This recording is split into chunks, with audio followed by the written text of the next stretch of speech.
And back with another video, guys. As you can see, it's your boy Quick Desserts.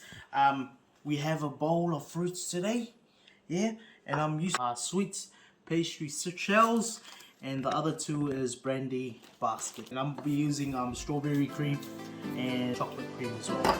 Cool. Stay tuned.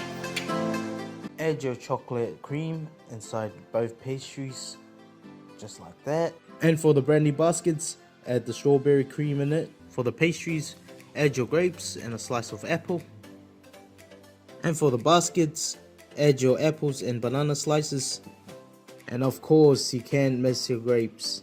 Add as much as you want, the more the tastier. And again, add your cream to finish it off. It is done. Okay, we're about to taste it.